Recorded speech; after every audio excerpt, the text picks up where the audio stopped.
Welcome to Middle Tennessee State University for a very special evening. We are here to honor a man who is a remarkable songwriter, a great vocalist, just a good guy who throughout his career has lived his lyrics. He's written songs about being free and songs about being just, and then he's put them to action. We're so pleased to welcome Felix Cavaliere. Thank you. Thank you. Thank you. I'm up there. Yes. Felix, it was about a half century ago or so, Yeah. and you were in the shoes of students who are sitting out here today. They're pursuing their degrees, and you were pursuing yours in 1964 at Syracuse University. What were you going to become for the world? Well, I started off in pre-med.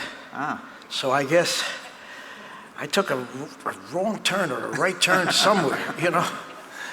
I think it was pretty right. Yeah, I think so too. I used to speak a lot to university people. You know, when I was living in Connecticut, I used to go to Berkeley all the time. And you don't know what you're going to do when you're starting in college. You probably are doing what your parents asked you to do, or you know what your guidance counselor thought you were good at. Little did I know. Yeah. Well, I also note that in 1964, you took up a hobby with a band called Escorts. Right. Was that a garage band? Did you guys have skill? Yeah, we had skill, but basically we had a lot of fun because we were playing for the fraternities. We were playing, at that time Syracuse was a major football power before they became a basketball power, which this school is pretty good at, I understand. Football and basketball, right? So we would play for all the events. You know, we'd play for the frat parties, as I say, we'd play for the, you know, the homecoming games and all that. And they liked the band. Were you playing rhythm and blues at the time? Well, you know, it's kind of like the same thing as, you know, I moved down to Nashville, Tennessee, you know, but nobody thinks I come from Nashville, Tennessee. I wonder why that is. Well, and it's the same thing when I would do songs. I would do songs and I would swear I was doing the English version, and it would come out funky. It would come out. It's because, I guess, because of the environment that. See, I grew up near New York City, and New York City is where Alan Freed brought rock and roll. He brought it from Cleveland to New York before most of you people were born. And I had the really good fortune of listening to the very beginning of that, which was very R&B. Yeah. Before too long, you fell in with a group called Joey D and the Starlighters. They had a huge hit in the Peppermint Twist, and I gather you joined them after that recording. Yes. And toured with them? Well, here's basically what happened. The chronology goes like this. We were in college, and in our junior year, we went to the Catskill Mountains to perform for a summer.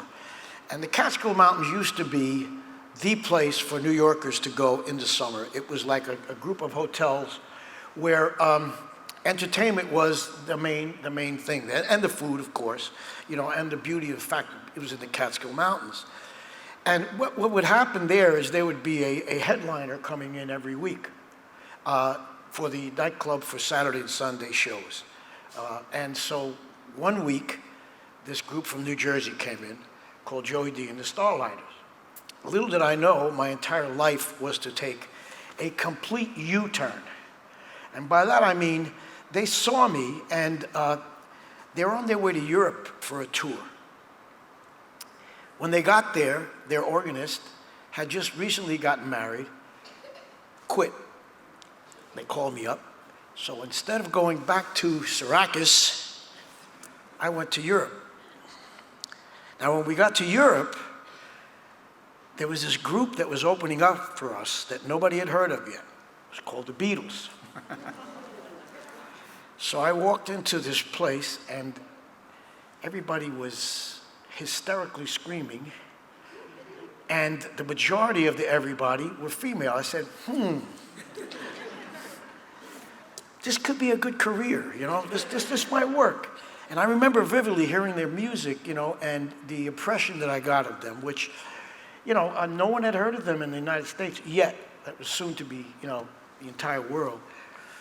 but I thought mostly they were like a singing group more than a playing group. You know, I mean, I felt that their acumen was really in the vocal. And I said, how about if I put a group together that sings and plays?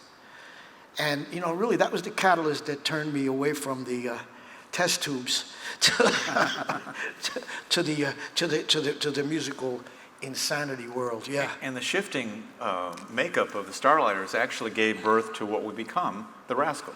Well, in a way, yes, because the group, Joey put together a club in New York City, and the people who were in that club were Gene Cornish, myself, and Eddie Brigatti, who would become the Rascals, but the drummer was not, and I found him in a place called the Metropole, and that was Dino Danelli, yeah. What's remarkable about the Rascals' history is that you begin as the Young Rascals. And first of all, you guys, you live in a charmed life. And not only hanging out with the Beatles and touring Europe when you're really just beginning, but you begin to build a connection with a guy named Sid Bernstein. Right. Who, I think he brought the Beatles to Shea. And to New York. And to New York. For the first and so he's got impeccable taste, and he loves the Rascals. Yeah. How did that come about? Well, you know, we got an offer to work. We'd only been together like a month or two. And this gentleman came into the club that we're working in, and he said, I'm starting a place in the Hamptons for the summer. And, you know, the Hamptons in New York and Long Island is like the summer place. If you got $500,000 to spare, you go to the Hamptons, because it's like the place for, you know, all of the hoi polloi to go, Betty Davis, so I knew that if we took that job, we would be discovered. So long story short, that's where he saw us. Wow. And in the end, after, well, what I love is you're called the Rascals, and then you have to change the name because of a competing harmonica act. That's right, yeah. A harmonica act told you couldn't be the Rascals. So you became the Young Rascals. Well, not our choice. Yeah. Our manager decided, by the way, and we were very upset about that, because, you know, when you have a group, when you name a group, it's almost the same as when you name a kid, you know, I mean, it's very personal, you know, and the irony of the situation, and I don't know if the audience would remember this, but I used to get people all the time come up to me and say, did that dog really have a black circle around his eye, or was that painted on? And I said, that would be the Little Rascals. that would be the Little Rascals. And it's True. And yet somehow, despite losing your name of choice, you get signed to Atlantic Records. Right. Now, let's be clear about Atlantic Records. This is the home of Ray Charles. This is the home of Solomon Burke. This is the home of the Coasters and the Drifters. And suddenly, the first all-white band becomes the Young Rascals. That had to be daunting. It was wonderful, man. You know, I looked around, you know, in Nashville recently, they've opened up an Afro-American Museum of Music. I don't know if you're aware of that there. But if you're not, you should really go there, because they've done quite a job. Yeah. Well, I went there about a month ago, and I knew all these guys. You know?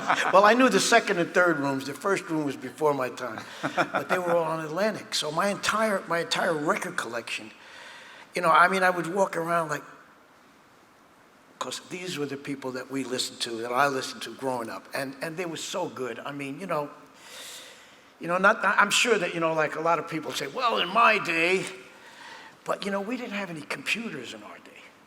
So what I mean by that is you either spelled the word correctly or you got a bad mark. And it's the same thing with singing. You either sang or you're out. You know, we couldn't tune you up. You know, we could fix, but not really, you know. So the people who were around in those days, wow. And I'm talking about like Benny King. I was going to say, Benny King didn't need any manipulation. I mean, oh my God. And so, you know, we were thrilled to be on that league. And it didn't take too long for you guys to break through. A song by the Olympics. Right. Where did that song come from? Well, you see, in those days, the clubs were 21 and over. So they actually demanded that you do cover, what they call covers. They did not want to hear any original material. that was a no-no.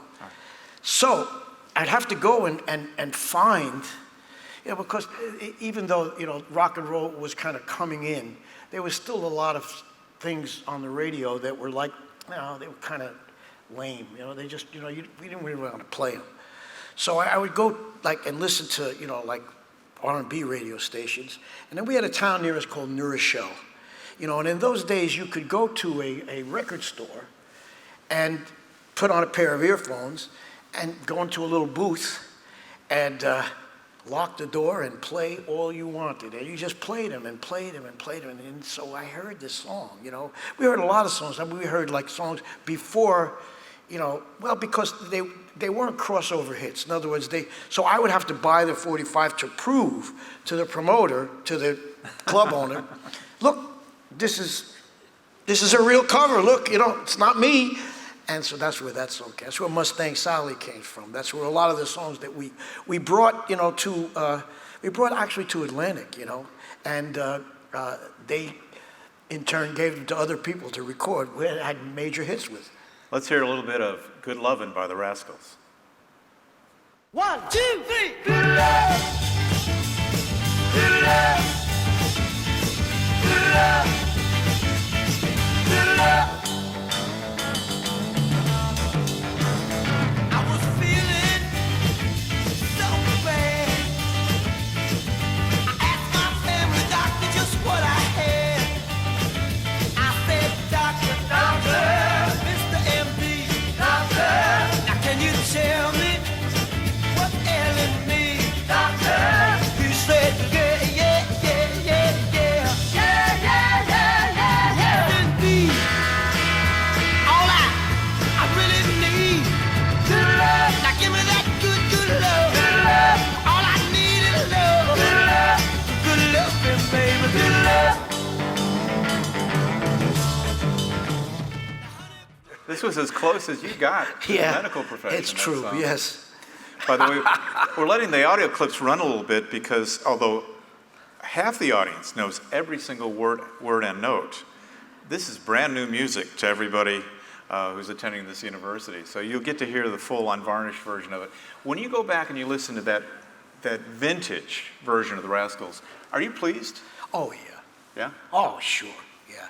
I mean, from the first day that song was recorded, our career just completely skyrocketed. I mean, that was like a meteoric song. Number one. And, you can't predict those things. I mean, these things happen, and when they did happen, you certainly remember it and enjoy it. Right. And what's interesting about that era is that aside from, really Buddy Holly, there were very few pop artists in the 50s who wrote their own stuff. But you guys moved quickly to that, and your hits, overwhelmingly from that point on, are songs that you've written with Eddie Brigatti. Right. I've got a room full of songwriting students here. Ah, yes. And can you distill for them, as a very young man trying to write your first songs, you had great success. What was the key for you? What made you a songwriter? Well, the industry at that time was taking a major change, was making a major turn, so to speak, in that you now had people who were writing their own songs. See, prior to that, you would go to a publishing company and they would have writers there, and then you solicit to try to see, well, can I have that one? Can I have that one? Can I have that one? But then along came Bob Dylan, Beatles, Stones, Lovin' Spoonful, and now a whole new generation of songwriter artists arose. And it's just like, okay, well, guess what? This is the, like you have kind of like these football leagues. This is the league we're in now, and oh my God, these guys are good. So if you want to survive, you better be good. So, I like to say we got lucky, but the bottom line is that, there's something to be said about competition at a high level. It's one of the reasons that a lot of the football championships, these guys that are in small schools, they don't get to the finals because they're not playing, with the big guys, the big teams, so they say, well, they can't, and maybe they can't, but we had to. I want to ask that we play a song from 1967 called Groovin', right, which is so sophisticated for a 24-year-old man. Can we hear that, please?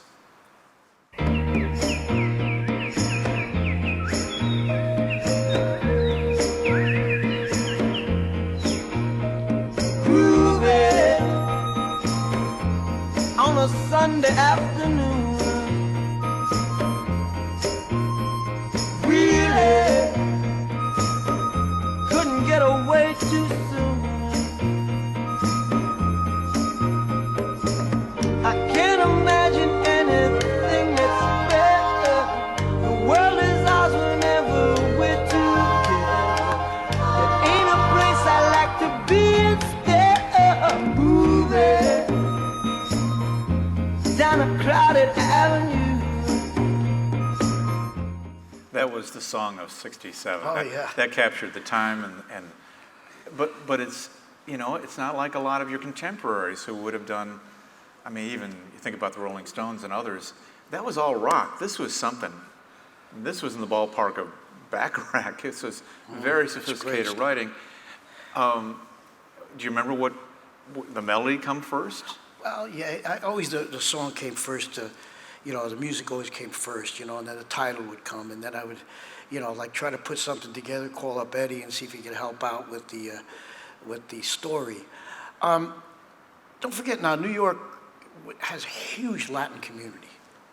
And I don't know if any of you have heard real Latin music. Yeah. But when you go to a Latin, like for example, concert, you hear an orchestra. You don't just hear like 3 or 4 guys hitting tambourines. These guys, they have some serious music. So I became enamored with it when I first heard it because, like first of all, in the Catskill Mountains I had heard it, and there's that rhythm, that they have, which is called a bayon. Bayon is the Congo rhythm. And so I wrote the song. It certainly didn't sound like many pop records at the time. And the record company did not want to put it out. Was Jerry Wexler your producer? Well, he wasn't a producer, but he was the boss. Okay. See, one of the things that Atlantic gave us that no one else would give us was complete artistic control.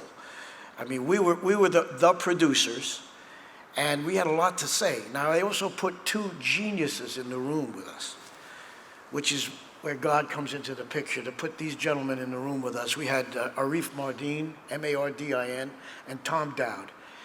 And if any of you that are in the music school here or in the engineering school here especially, look up those names. They have documentaries, and you will not believe it. You will not believe. I don't know how much time we have to exploit, tell you how much about these guys, but Tom Dowd worked on the Manhattan Project, which was the atomic bomb. Right. None of us knew that. Yeah. But that's the level of talent that Atlantic put in the rooms with us. Yeah. These guys were like George Martin for the Beatles. These gentlemen were just, stellar. And, it was such a joy working with that ilk, because Atlantic, they really wanted to make good music. They wanted to make money, don't get me wrong, because that is the music business. There's no doubt. It's not the music, it's the music business. But they really made it easy for you to make good music. I want to ask you, earlier I asked you to talk a little bit about your experiences, as a student, because I have students in the room, but here's something, it's hard to convey to them what the 60s were. And in terms of the 60s, in terms of your own experiences, so you're clearly a successful artist, you're calling your own shots at Atlantic, you're writing ambitious songs, and you feel compulsion to say something with your music, which was never the case before. Perry Como never. There are no protest songs in the Perry Como No, Perry catalog. did not. He didn't do it. Frank Sinatra didn't march anywhere No. except to the bar and out of the bar. And yet, young men and women Yeah. of a certain age in a certain era felt they had actually a moral obligation to create art Absolutely, that would change the world. Well, look what's happening now with Spotify. I'm sure you're all aware of that. The guys and ladies who are protesting, they're 60s people. There was something wrong with us. I find it so interesting because, like the world was not as connected as it is now. There's no question about it. But it was still connected. But it was connected through the music, primarily through the music. We were aware of that. I was aware of that. I mean, the people in England are listening to the music in America, in Germany, they're listening. They're listening. So, what are we going to say? Well, love songs are great. I mean, everybody loves love songs. But you know, the world was so up that we got to, how about if we say something that means something? Would that be, especially if it's a decent song, you know, just like nobody wants to be preached at, you know, it's not. But how about if we say something and stop fooling around?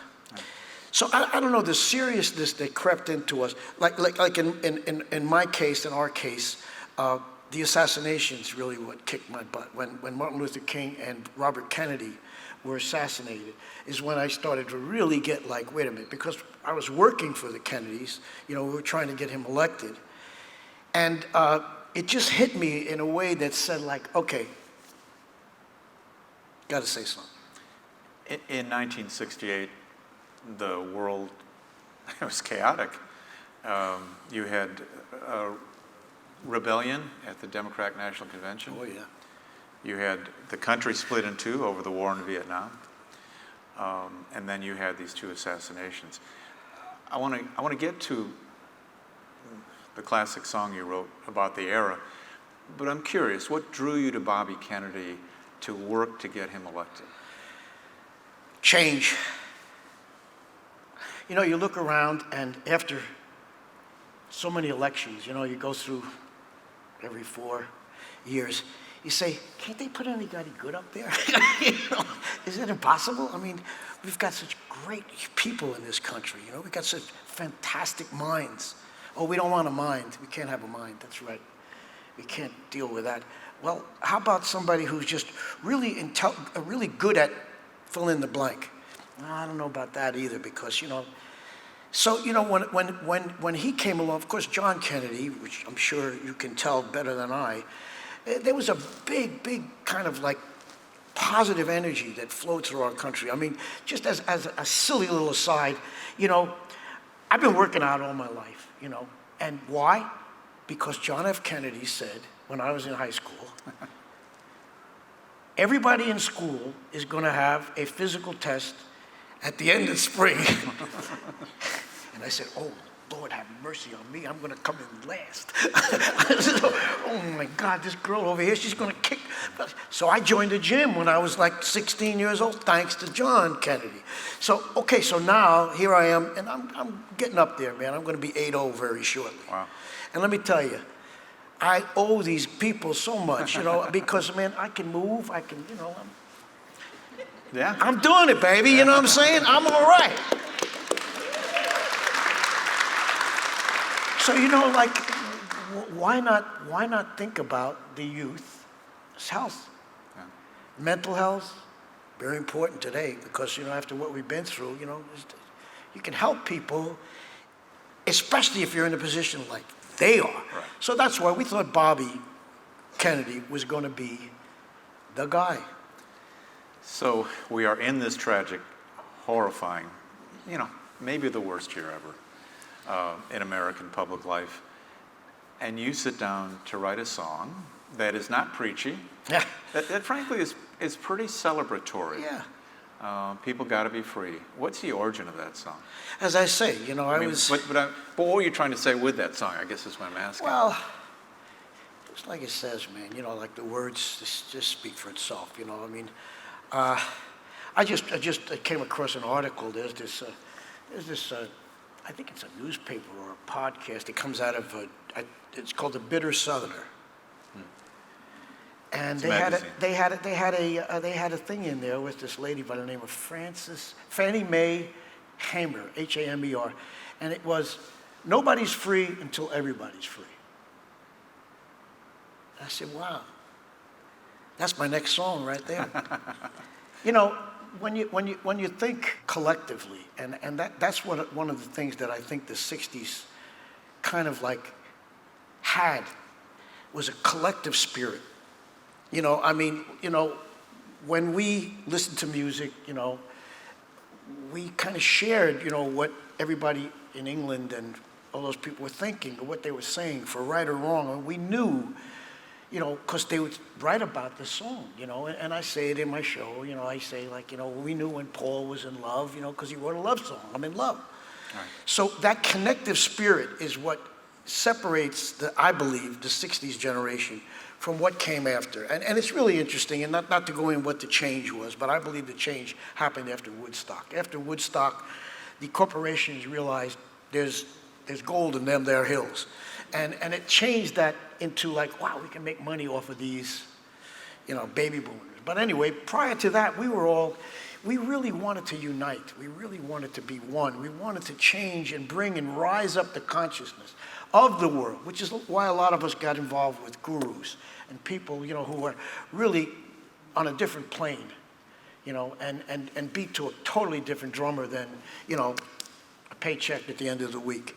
So we were really committed to that. And I say we as, I like to say a generation, of course, I can't say that anymore, but that's what, in a nutshell, we felt. We need to play a bit of People Gotta Be Free here to capture the spirit of that. All the world over, so easy to see. People everywhere just wanna be free. Listen, please, listen, that's the way it should be. Peace in the valley, people got to be free.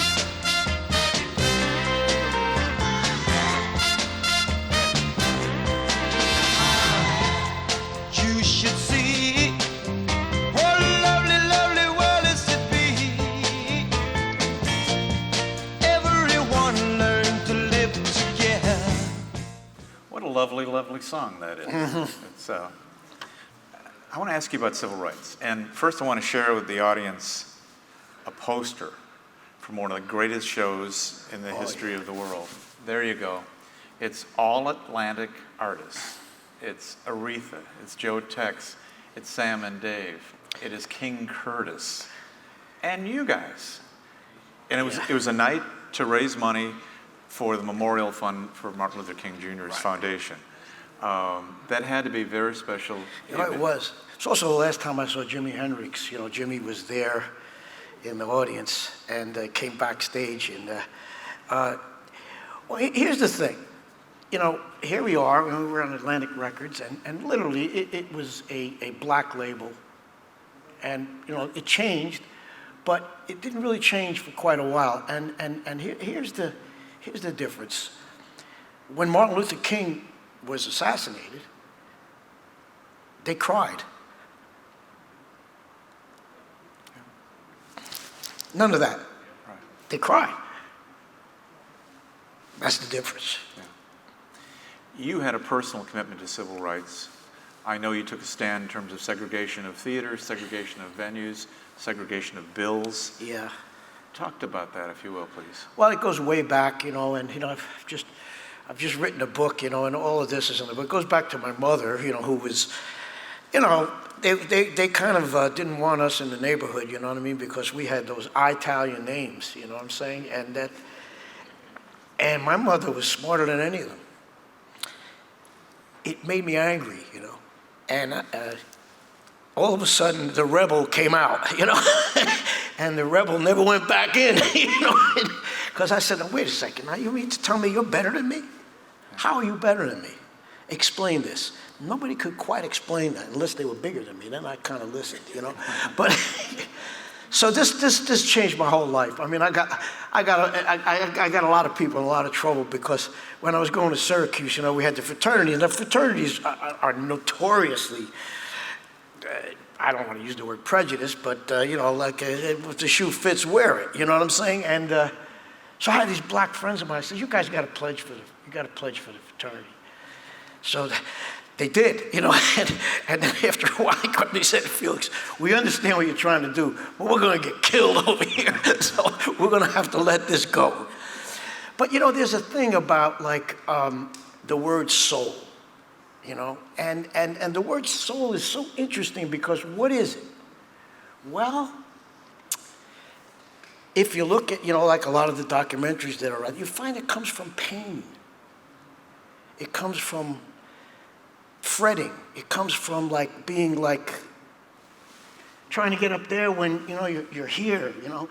So it just felt like, what am I supposed to do here? You know, because we all have something to do here. Whether we know it or not, we all have something to do. You may not believe that, but you got something to do. Well, I know what I'm supposed to do, you know, and that is I'm just supposed to at least let people know where I'm coming from, if nothing else, you know. And so basically, I just, I just can't believe that, you know, like we're 2022 and we're still having the same discussions, you know, and I'm saying to myself, wait a second, now, if I was a scientist, I would tell you that we're all made up of atoms, and I don't think there's any difference in the atoms, is there? I don't think so. But that doesn't matter. Okay, all right, never mind. But anyway, that's really what kind of filled me up all those years, you know. Well, you know, beyond your career in the 60s and beyond your work on behalf of civil rights, you know, you've spent the past 5 decades contributing your time, working for causes. You know, the 60s may be over, but the causes aren't, and you are there time and again for people. You know, I just looked at the past year, and you were active in an organization that concerned itself with suicide by soldiers. Yeah. But I was telling Felix, I went back and looked in many old issues of Billboard, and there he is, since 1970, and he's there raising money to fight crack. I mean, whatever was plaguing society, Yeah. you would raise your hand and say, I'll play, I'll be a Yeah. part of that. So my last question before we move on to music and even more to the celebration, what causes today move you? Where are you most inclined to provide your help and your passion? Well, recently I've been exposed to the St. Jude people, and I think, you know, that, you know, any way you can help others, you know, for example, like, you know, as I say, I had a guru, you know, and what the guru would say to me as far as like giving is that, you know, whatever you want to call it up there, looks for a path to fill the world. So if it's money, you know, and you're giving the money this way, then so God says, there's a path here. I can fill this up. Because you imagine if it started falling down bills and stuff like that? No, we got to find a path.